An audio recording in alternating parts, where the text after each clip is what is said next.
Diyos. Maraming salamat po sa buhay at lakas na aming taglay, sa liwanag ng kaisipan at sa pagkakataong maipagpatuloy ang pag-aaral ng mga kabataan. Gabayan po ang bawat isa sa amin. Anuman ang bahagi na aming gagampanan, naway maging maayos at matagumpay ang pagtuturo at pag-aaral na aming gagawin sa araw na ito. Patawarin mo po kami sa aming mga pagkulang at pagkakasala. At sa aming paggawa, ikaw po ang aming makasama. Amen.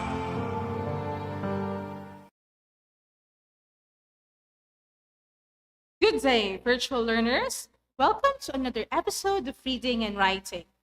How have you been? This week marks the last week of your midterm. Are you ready for the final term next week? Do you already have your new set of learning packets with you? Before we start with our discussion, do not forget to type your attendance at the comment section.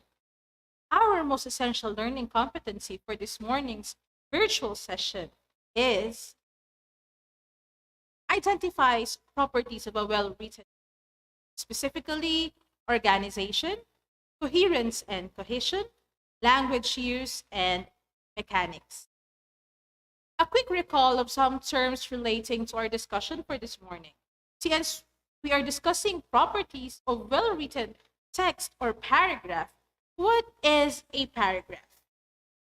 A paragraph is a group of related sentences joined together to develop one idea. I know you know this definition. Second, a paragraph is a series of sentences that develop one topic or thought completely. And then this one topic or thought pertains to a single idea or a main idea.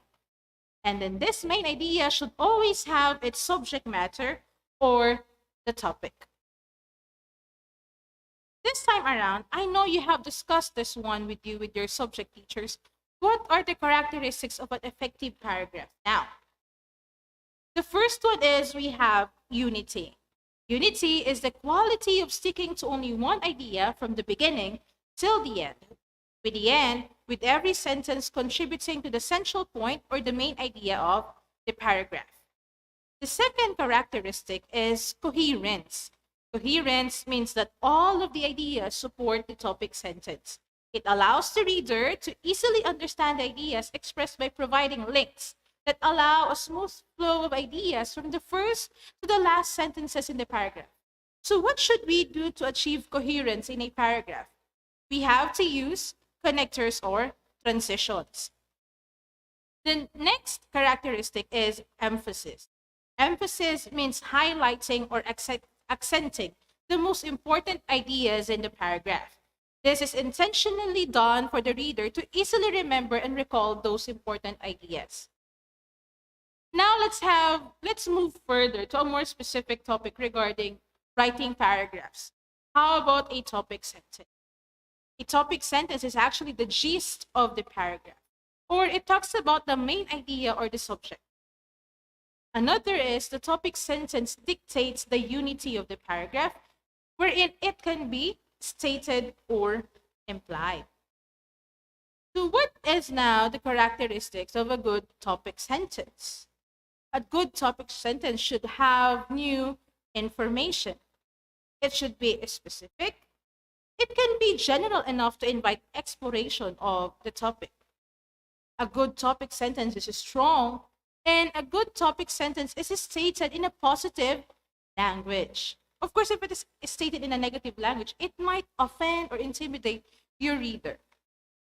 And last, it should be interesting to your reader. For everybody's knowledge, the topic sentence actually has two parts. The first part is the topic itself, and the second part is the controlling idea. I believe this is a new word to us, right? So what is now a controlling idea?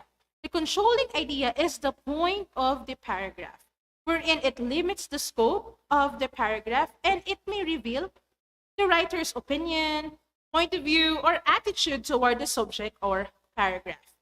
Another is the controlling idea may provide specific limitations.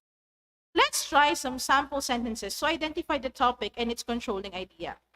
I have here this statement, and I want you to identify what could be the topic and the controlling idea. I'll do this one for you.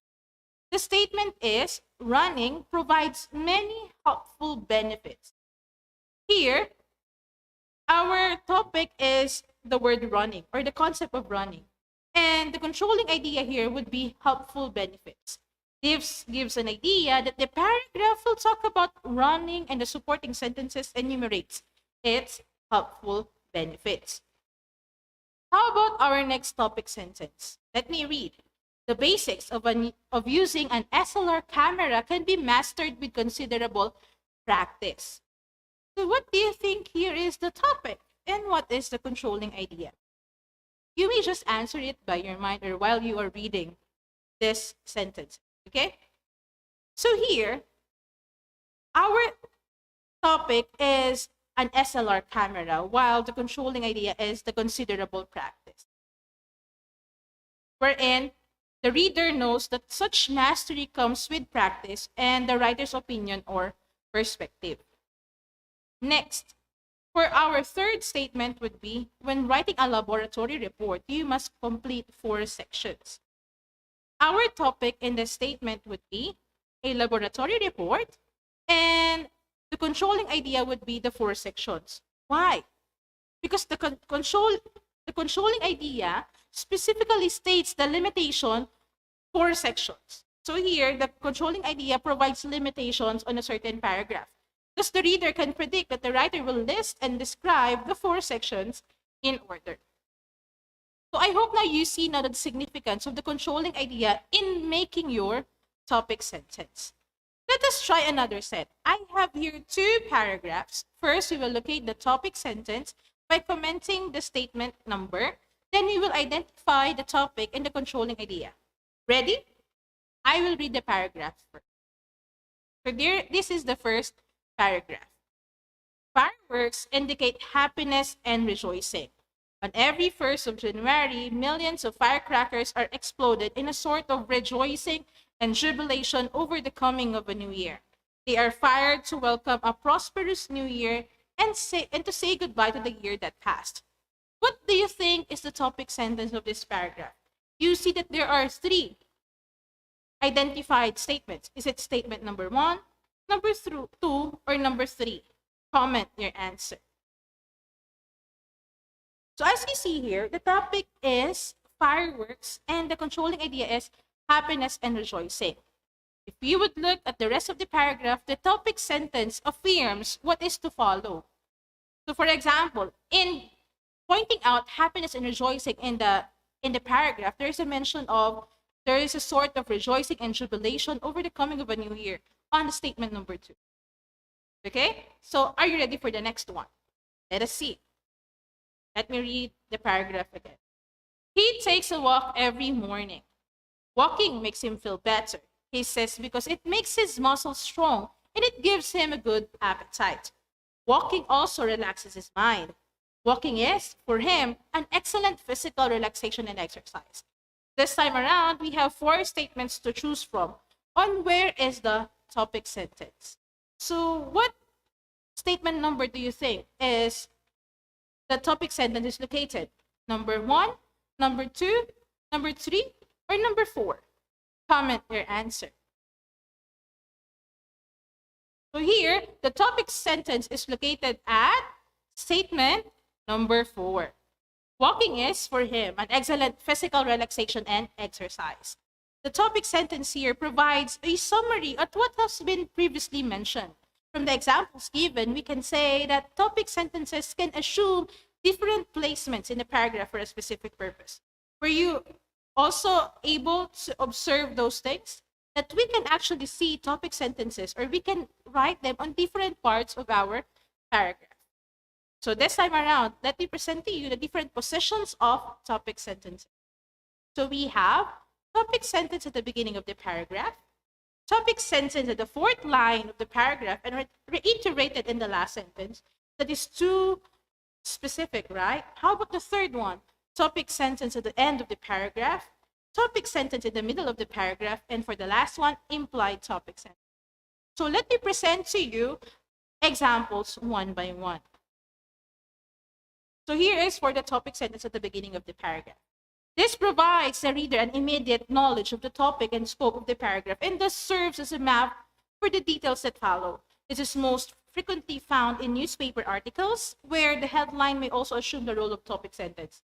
So you see here that in occasions wherein we can see the topic sentence at the beginning of the paragraph, it would be the instances wherein headlines or newspaper headlines are being written. So here is an example. Let me read. So you would see here the italicized words or sentence is actually the topic sentence. Again, let me read the statement or the example. Perhaps the easiest way to becoming familiar with a certain sound is to ascertain how the people in it work, how they love and how they die. In our small town, everyone is bored and devotes their lives to cultivating habits. They work hard for the purpose of getting rich. Their chief interest is doing business.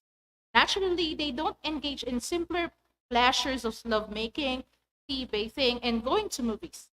Very sensibly, they reserve their pastimes for Saturday and Sunday and use the rest of the week in making money. The young people's passions are violent and short-lived. The older men's vices range beyond addiction to games of balls, to socials or clubs where they spend and lose money by playing cards. So you see there how essential is the topic sentence at the beginning of the paragraph. Let's now go to the second one. Topic sentence at the fourth line of the paragraph and reiterate the last sentence. So what about it? The initial sentences of the paragraph provide supporting ideas of the main idea. Before the author provides the topic sentence in the middle of the paragraph and later restate the topic sentence at the end of the paragraph. This will serve as a concluding statement which also gives emphasis on the main idea. So there we have the topic sentence at the fourth line and our statement on the last sentence of the paragraph. Here is an example. Early in the morning, it was a little cool and their shadows stretched out tall on the sidewalk in front of them. But in the middle of the day, the sky was always blazing hot. The glare was so bright it hurt to keep her eyes open a lot of times. The plans about the things that were going to happen to her were mixed up with ice and snow. So that is our first topic sentence. Sometimes it was like she was in Switzerland and all the mountains were covered with snow and she was walking in the cold, greenish-colored ice. Her father will be skating with her. Her friends will also be there. They would be skating together and her father would fall through the ice and she would dive in without regard to peril and swim under the ice and save his life. That was one of the plans always going on in her mind. So that is the restatement of the topic sentence. Let's go on the third placement. So we have topic sentence at the end of the paragraph. When the topic sentence is located at the end of the paragraph, it summarizes the previous details. Typical reasons why authors choose to put their topic sentence at the end of paragraph is to create suspense or bring up a controversial topic. Here is an example. People do it every day. They log onto their favorite website and browse for hours, checking out bargains. They dump every possible wish into their shopping carts, knowing they can cast each one aside before they finalize their purchases. On the way, they may enter a sweepstakes in the hopes of winning a trip to Cabo San Lucas, or maybe even a new US SUV. And then, when they have decided on their purchases, they enter private information without giving it a thought. With a keystroke, they release their personal data into what may or may not be a secure zone, despite what much of the public believes internet shopping is not safe. So here, our topic sentence talks about the hazard of internet shopping. How about this one? Topic sentence in the middle of the paragraph. When the topic sentence is placed in the middle of the paragraph, it provides a transition between two kinds of details, those appearing before the topic sentence and those appearing after it. The topic sentence links related but different idea. So it might sound confusing to you, but this is an example. When a camera flash is used in a low light environment, the subject's eyes may appear red in the finished photograph. What is known as red eye is the result of light from the flash reflecting off the pupils of the eyes. The phenomenon of red eye can be lessened by using the red eye reduction feature found on many SLR cameras. This feature activates a lamp which shines a small light directly into the subject's eyes. When this happens, the diameter of the pupil is reduced, thus tightening the opening in the iris. Since a smaller pupil means a smaller host for the reflection, the chances of red eye occurring are greatly reduced. On this particular example, you would see that on the first part or on the initial sentences, we can see there that it talks about the problem, which is the red eye. Then, after the topic sentence, it now discusses the solution that they may give to address the red eye on photos. Now, let's move on to the topic of attaining coherence in paragraph. So, as what I have discussed with you a while ago, this is part of characteristic of an effective paragraph. So, how can we attain now coherence? We may use here transitional devices. Transitional devices are phrases and connecting words or conjunctions wherein these words and phrases tie the ideas together with the paragraph and indicate the thought relation among the sentences. Wherein these transitional devices can be used wherein you want to summarize, to compare and contrast, and other things. So what are now the different ways to organize ideas? So we can organize them according to time order, point of view order, logical order, either deductive or inductive order. In time order, this is the order used in narration or in telling stories, or description and other expository pieces. The order of time is the simplest and most common, but it demands careful selection of events. So here is an example from Some Swiss Impression by Albert Bigelow Paine. On the afternoon before Christmas, the bells began. From the high mountains, out of the deep ravines that led back into the hinterland, came the ringing. The hills seemed full of bells, a sound that must go echoing from range to range, the north and to the south, traveling across Europe with the afternoon. So you see there is a mention of the word before on the afternoon, which are time markers. Next, point of view order. So in the point of view order, it doesn't mean about one of the elements of a short story, okay? So in the point of view order, this one can be used in descriptive writing, wherein some order of space or point of view in which details are arranged from near to far. So in a point of view order, it depends on how the author would want to refer on a certain image or a certain object, whether he is near to it or far from it, from outside to inside, or from the striking details to the minor points are employed to create coherence. So here is an example.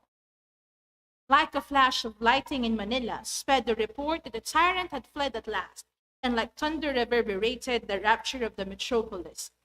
It was as if all the New Years of the 20-year dictatorship had been saved up for this one historical outpouring of delight over the people's liberation. It's impossible to describe the wild joy of people driving round and round in all types of vehicles, shouting, waving banners, and greeting each other with the Laban sign. Everywhere shone the Philippine flag. The hordes on the streets were giving away food and drink they had prepared for what everyone thought would be a long siege. Despite the public exuberance, there was no dangerous wildness. That night, the streets of Manila were really safe. So what is the point of view here? You see here the words in italicized, like Manila, metropolis, everywhere, streets. So this one points on a certain location. Okay, so you would see now the point of view of the author from what he or she was writing. How about logical order deductive? So on the logical order, we could see here how the author arranges the ideas, whether it is from specific to general or to general to specific. So for the deductive, it is from general to specific. So here is an example from Lenten reading.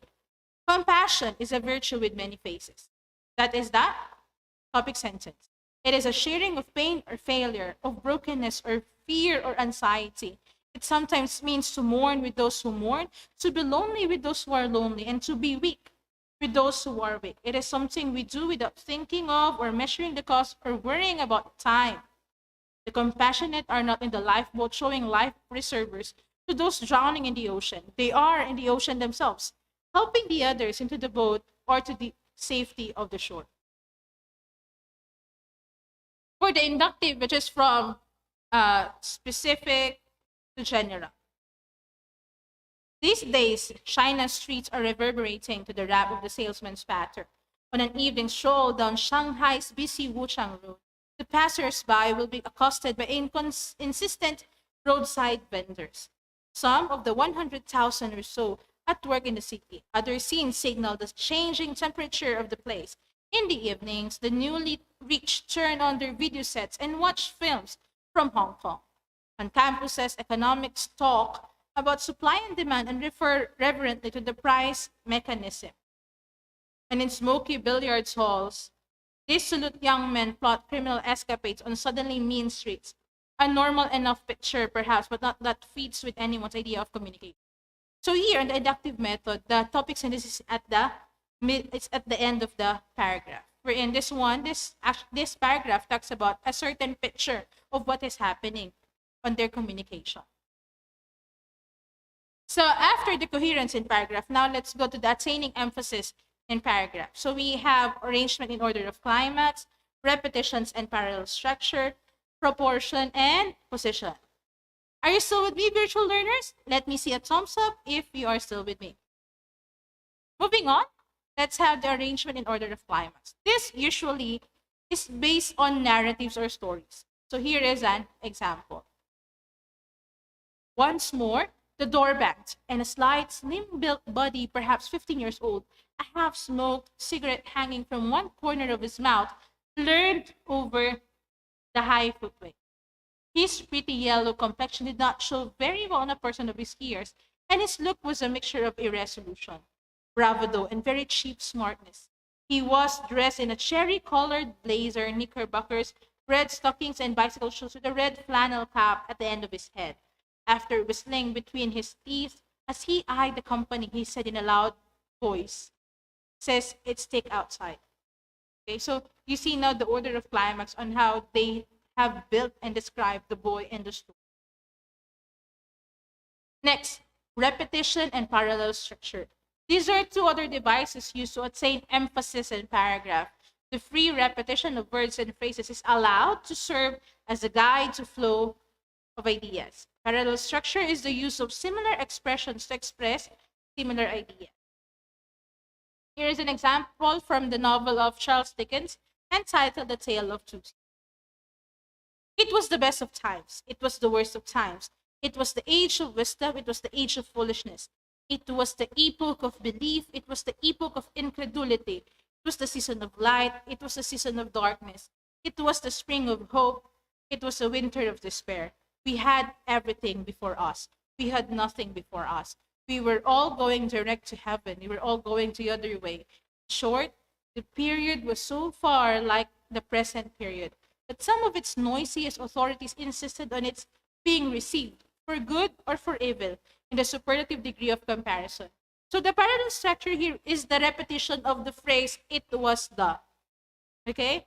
So you see here the effect of that when a certain author makes use of this parallel structure or repetition on his or her paragraph. The third one would be proportion. Proportion gives emphasis when it is secured when the amount of space allotted to ideas varies according to the relative significance of the ideas. Thus, more space is devoted to an important idea than to a comparatively minor idea. Let us see the example. One thing you must consider is that you should only eat wholesome food and drinks. Water is the only natural drink, and pure water is the best fluid to take into the system. In fruits, we take fluids in a very pleasant way, and milk is to a large extent water. From these three sources, we will obtain as much water as we need. Tea and coffee are harmful, especially. They make people feel that they have had something to eat when in reality, they have given nothing to the nourishment of their body. Tea and coffee are both stimulants. Children need nourishing food to build up new body materials as well as to keep their body in repair. Taking into their body which makes them feel as if they had been fed when they have not is very harmful. I always feel sorry when I see young people drinking tea and coffee. So this one is very scientific, right? So you will see that the proportion is giving a certain portion on something that is positive and something that is negative, and both of which are significant. Next would be the position. In the position, the beginning and the ending are the most significant parts of the paragraph. Putting the ideas one wishes to emphasize at the beginning or at the end of the paragraph is a good idea. The middle portion of the paragraph is allotted to less important sentences since they are to supply the details. More often than not, the last sentence is a recapitulation or statement of the main thought or topic. So you see here how critical paragraph writing is. So we have lots and lots of considerations in writing one. So here is an example. Taiwan came a long way to a respected industrial giant. It has the biggest international reserves, 69 billion US dollars. It has seen no strikes since the 50s, provides the highest wages for labor. It is perhaps the only place where nobody is unemployed. So here you would see that there is the positioning of the topic sentence. Now let's move on to the question and answer. So you're surprised that we are already done with our topic for today. So I have here a question that needs to be answered. And I believe you're also asking this yourself. The question is, what is the significance of locating topic sentences? If you can recall, we have been discussing this locating main ideas back when you were in elementary, right? But until at this point of your schooling, it is still important. Identifying sentences in a paragraph is very important to help readers understand the main message of a selection. So this one is on the part of the reader. So if you are the reader, it is important that you know how to locate topic sentences for you to understand the main message of a certain text. Another is it helps the reader to comprehend and process the information being read. At the same time, it may help the reader read on a faster pace. If you know how to easily locate topic sentences, it will also be easier for you to finish reading faster. How about for the writers? As a writer, being conscious on where you will indicate a topic sentence will help emphasize their point or make a coherent paragraphs. At the same time, it is also a way of establishing their own style of writing. I hope you are satisfied with the answer I gave you. Once again, we are done with another virtual session. I hope that it has been a meaningful one. With that, happy learning. Goodbye.